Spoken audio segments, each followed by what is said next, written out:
श्रीलक्ष्मी श्रीमहालक्ष्मी क्षीरसागरकन्यका उत्तिष्ठ हरिसम्प्रीते भक्तानां भाग्यदायिनी।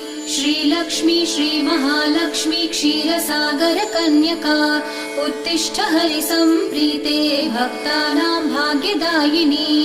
उत्तिष्ठोत्तिष्ठ श्रीलक्ष्मी विष्णुवक्षस्थलालये उत्तिष्ठ करुणापूर्णे लोकानां शुभदायिनी।